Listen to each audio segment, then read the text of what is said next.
Anywhere you go, you belong. Anywhere you say, anywhere.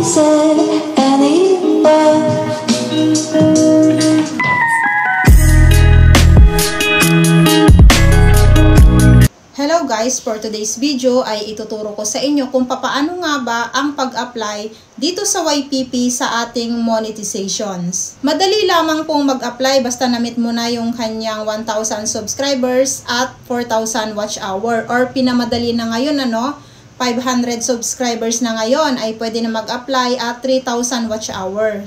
So, kung interesado ka for monetization program, kung paano nga ba mag-apply dito sa YouTube, step by step, patapusin mo lang yung bidyong ito. Punta na tayo sa ating Chrome or sa ating browser, at ang importante dito ay nakalagin ang inyong account sa YouTube dito sa Chrome or browser na ginagamit nyo. Then, pag na-complete nyo na yung requirements na hinahanap ni YouTube, yung 4,000 watch hour at 1,000 subscribers, or ang bago ngayon ay 500 subscribers at 3,000 watch hour. At kapag na-kompleto nyo na yung kanyang requirements o na-meet nyo na yung hinahanap na requirements sa YouTube, ay pwede na kayong mag-apply sa YouTube monetization program. So, kapag nandito na kayo sa YouTube Studio, ay pindutin lang ang apply. At dito sa Earn on YouTube ay makikita natin may step 1 na nakalagay. Pindutin lang natin yung start. Then kapag nakapasok na kayo dito sa step 1 ay scroll up nyo lang at basahin nyo hanggang sa baba. Ang importante dito ay mabasa ninyo kung ano yung nilalaman ng step 1 hanggang sa baba. Then pag nakita nyo sa baba yung I accept the base term ay i-check nyo lang yan. Then sa gilid ay submit. Then, ang susunod natin gagawin ay dadako na tayo sa step 2. Pindutin lang yung start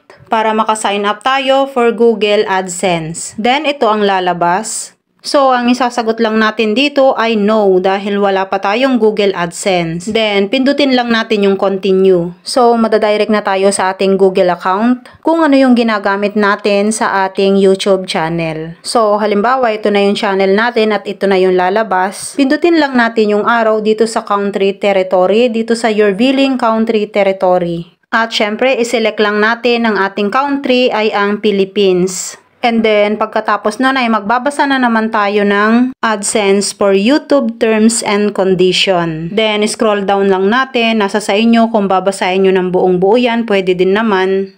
Ang importante naman dito ay ma-view nyo kung ano yung term and condition ng Google AdSense. Then, sa baba nito ay may makikita tayo. I have read and accept agreement. Lagyan lang natin ng check yan at pindutin ang set up account. At ang kasunod nito ay ilalagay na natin dito ang ating customer information.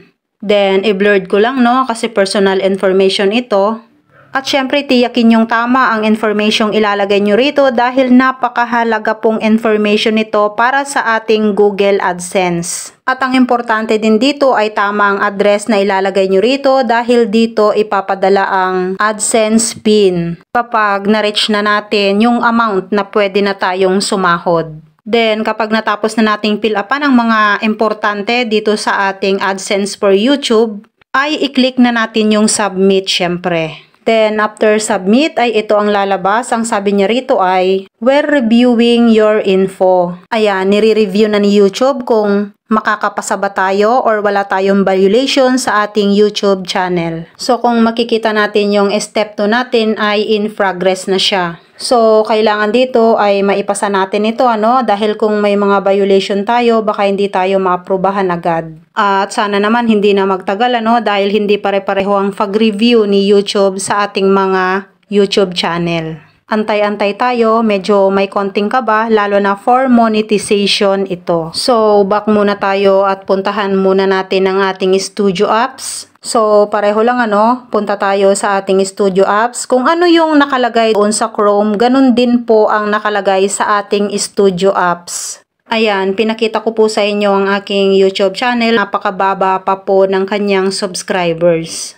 Malayo pa pero nakalayo na. Basta tiwala lang po sa sarili at samahan natin ng panalangin mula sa ating Panginoon. At ang pinakamatagal na review dito for monetization sa YouTube ay 1 month to 3 months. At eto na nga, nag-apply ako ng 9 PM ng kinagabihan, then kinabukasan paggising ko ay ito ang bumungad sa aking email. Then pagbukas ko ng aking email ay ito talaga ang aking nakita. Then sa awa ng Diyos ay monetize na ako sa aking YouTube channel. At syempre tuwang-tuwa ako, wala pang 24 hours ay na-monetize na yung aking YouTube channel. Kumbaga ay hindi ako nahirapan sa pag-apply sa aking YouTube channel for monetization. Then after mong makatanggap ng email for monetization, balik lang po kayo ng Chrome at punta po kayo sa Earn. Then dito sa reviews, what's page term, i-check nyo lang po yan at pindutin ang nasa baba. At ang kasunod nito ay pindutin nyo lang ang next.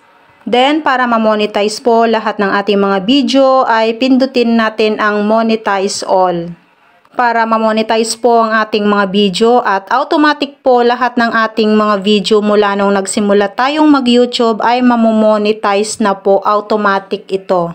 So ganun lamang po kadali kung paano mag-apply ng for monetization sa YouTube. At syempre kung may natutunan ka sa aking video, ay pasubscribe naman ako ng aking YouTube channel para updated ka sa lahat ng mga upcoming videos ko na pwede ko at kaya kong i-share sa aking YouTube channel. Pasama na rin po akong fa-follow ang aking Facebook account, JL Sharing, at ang aking page, It's Me JL or Ilocana. Thank you all. Bye-bye!